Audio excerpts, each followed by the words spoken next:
يا صباح الورد والفل والياسمين، صباح التفاؤل والأمل، صباح الرضا على عيونكم، أو مساء الخير بقى كده حبيبة قلبي ونور عيني لو بتشوف الفيديو بتاعي ده بالليل. فيديو النهاردة بقى كده يا ست البنات روتين، قلت كده ايه، تعالى خدكم معايا بقى ونشوف ست الكل، ست الناس، حبيبة قلبي ونور عيني، مامتي هي وبابايا برضو، ربنا ما يحرمني منه أبدا ويخليهم ليا ويدومهم فوق راسي يا رب، ويرحم كل أب توفى وكل أم توفت، ربنا كده يخلي لكم اولادكم وتفرحوا بيهم. عايزه اقول لكم بحبكم في الله يا احن واحسن خلق الله. فيديو النهارده بقى كده حلو جدا، قلت هنعمل مع بعض روتين حلو جدا عند ماما، وكمان نحضر اكل واوريكم بقى شكل الارض وشكل الخضره. ما شاء الله اللهم بارك، حاجه كده بصي تفتح النفس والله العظيم. بصوا بقى يا حبايب قلبي، طبعا عايزه اقول لكم بقى عملنا ايه. احنا رحنا كده قبل الظهر على طول، يعني اليوم ده كان يوم الجمعه طبعا، اللي هو كان يوم الاجازه عندي عشان الولاد ومفيش دروس ومفيش اي حاجه. فانا بقالي فتره طبعا انا مش بروح على طول، يعني انا ممكن كل 30 يوم، كل اسبوعين، كل 3، كل شهرين، يعني بصوا على حسب والله النفسيه وعلى حسب الوقت وعلى حسب الفضا. خلاص كده، رحنا بقى كده لقيت مرات اخويا ربنا يخلي لها اولادها يا رب ويبارك لها فيهم، محضره الفطار. فاللي هو بقى ايه، رحنا حضرنا الفطار كده، فطرنا مع بعض، وهم بقى راحوا يصلوا، كل واحد فينا بقى قال ايه يعمل حاجه. اللي هو بقى هي كده نظفت المطبخ، وانا ايه، قلت الف لفه في الاوض كده، بسم الله ما شاء الله، بما ان ولادي موجودين ربنا يبارك فيهم يا رب، كده هم ولاد اخويا بيقعدوا بقى يتنططوا ولعب وكده وبوظوا الدنيا خالص. طبعا ما عملتلكوش تفاصيل الروتين يعني، بس ايه، علشان الستاند بتاعي طبعا ما كانش معايا. خلاص كده، بصوا بقى شكل الخضرة، عايزة اقول لكم قدام البيت هناك، والله انا لما ببقى هناك مش عايزة اجي اصلا، والله مش عايزة اروح كده. شكل الخضرة بتبقى حلوة جدا، والشمس والهواء وكل حاجة حلوة، ناقص المية بس كده وتبقوا بصوا تبقوا قاعدين في 7 ستار. المهم بقى، فطرنا الحمد لله وشربوا الشاي بتاعهم وراحوا كده صلوا. بس نسينا الأول نصلي على النبي، صلوا على النبي كده عليه أفضل الصلاة والسلام. اللهم صل وسلم وزد وبارك على سيدنا محمد أشرف الخلق وعلى آله وصحبه وسلم. دول بقى نن عين عمته من جوه. بصوا بقى حبايب قلبي، ربنا ما يحرمني منهم أبدا. آه فطرنا بقى وهم طلعوا ايه يلعبوا شوية قدام البيت بره يعني، وهم ولادي دول طبعا ولاد اخويا، ربنا يبارك لي في عمره ويخليه لي يا رب ويدومه في حياتنا يا رب نعمة، اللهم امين.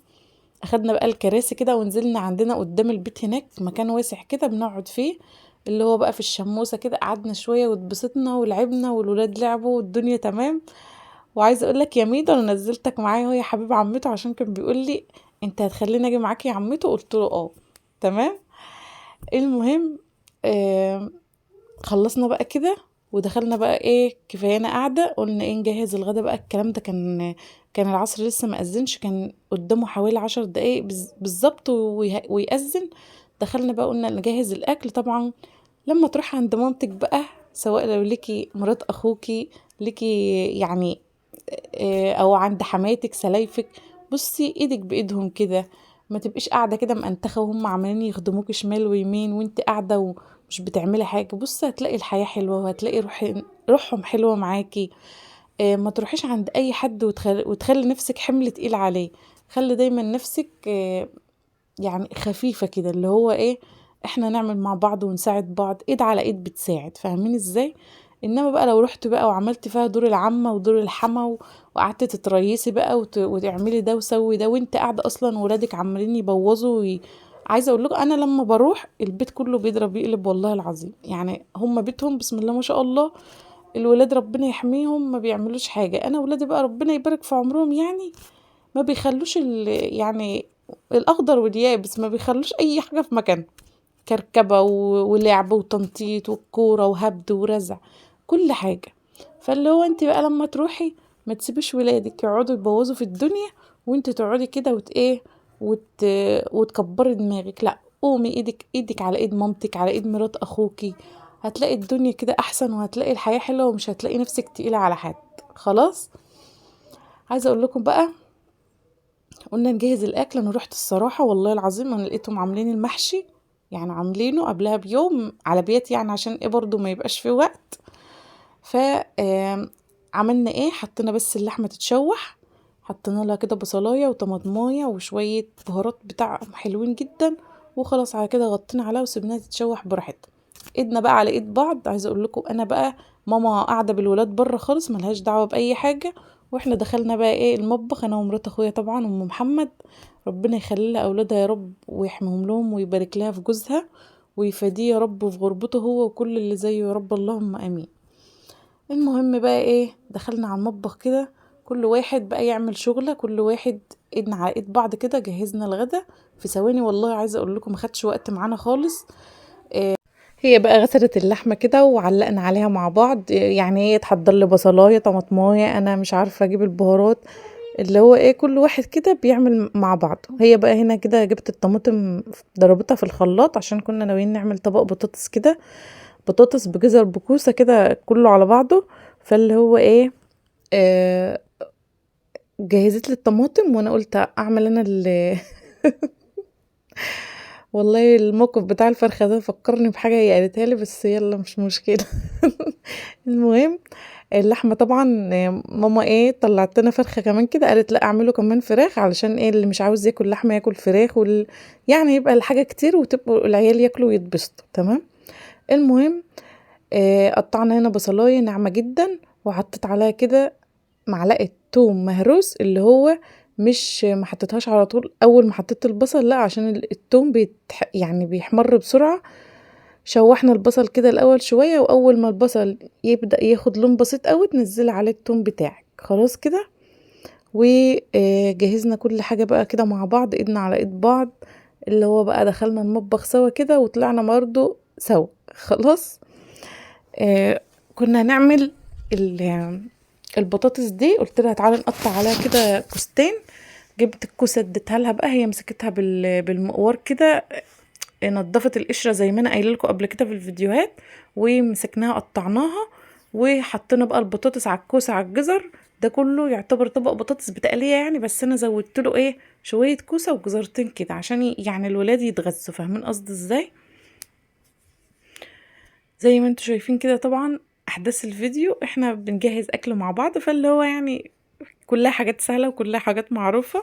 وطبعا بقى عاملين الاحتفال بقى وايه، واللي هو انا هناك يعني طبعا ربنا ما يحرمني منهم ويدومهم في حياتي. عايزه اقول لكم انا من غير والدي مسواش اي حاجه والله العظيم بجد، مسواش يعني مسواش حاجه والله العظيم، مش عارفه يعني من غيره ربنا ما يحرمني منه ابدا، يا رب ما تطرق عليا الكلمة دي طبعا ابدا، يا رب كده ويبارك لي في عمره ويفدهولي هو ومامتي واخواتي وكل مسلم في الدنيا يا رب. خلاص. مرات اخويا بقى مسكت الفرخة، قالت لي بصوا، قالت لي انا بحط عليها شوية ملح وشوية خل بتفك في ثواني. قلت لها خلاص مش روحي يا حبيبتي تحط عليها وخليها تفك في ثواني. المهم اللي هو جيت ابص لقيت الفرخة لسه متلجة برضو زي ما هو، بس يعني هي فكت شوية الصراحة بس مش قوي يعني، اللي هو اول ما احطها في المية والملح والخل هتفك على طول. المهم بقى احنا كنا متأخرين وعايزين نجهز اكل كله مع بعضه عشان اسيبها تفك بقى قدامها ساعتين خالص، يعني فاهمين ازاي؟ المهم قلت لها تعالي احنا هنتصرف. هي صورتني بقى، يعني بصوا ممكن اكون انا واخده كل حاجه لان طبعا هي عارفه القناه، فكل شويه تقول لي لا اعملي انت وانا هصورك، هي بتبقى عايزه تعمل والله، بس ايه اللي هو كمان انا عشان القناه وكده تقول لي لا اعملي انت وانا هصور، اقول لها خلاص ماشي. عايزه اقول لكم يا جماعه والله مش بالاكل ومش باي حاجه، والله بالروح الحلوه. خلي دايما روحك حلوه مع اللي حواليكي، خلي دايما في عشره في حب في موده، ما تخليش اللي تروح عنده يتضرر منك. ما تبتعدش عن الناس، عشان انت لو يعني لو انت فكرت تبعدي مفيش حد هيقرب منك، انت بتبعدي في حياتك وفي حالك، فاللي هو محدش عاوز يتدخل في حياتك علشان ما يحسش ان هو مثلا عبء عليكي او كده.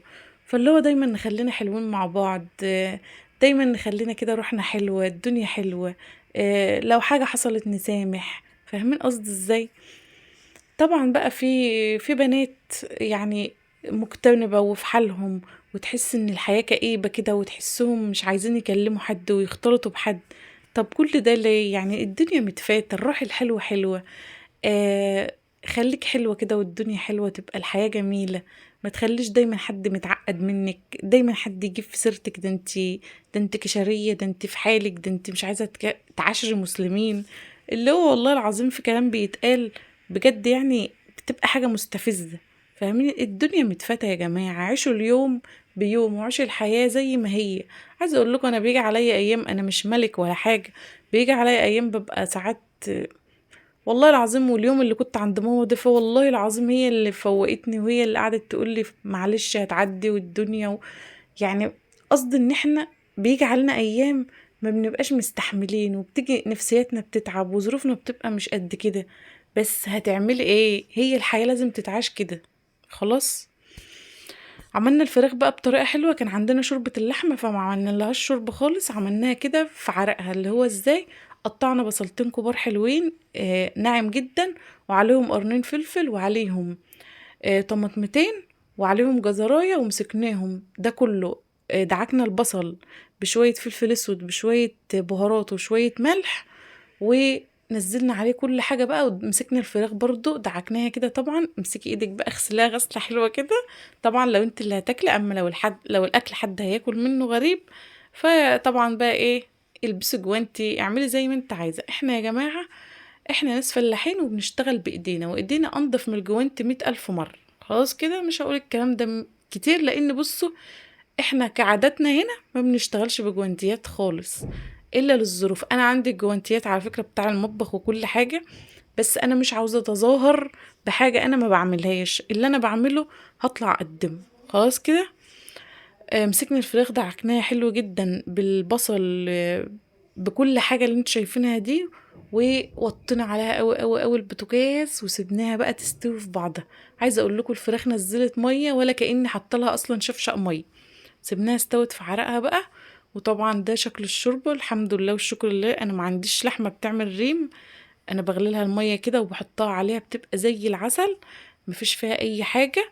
حطينا كمان البطاطس نزلناها في الطماطم بتاعتها، وموطين بقى على الفراخ، وكل حاجه زي الفل، وقضينا اليوم والحمد لله.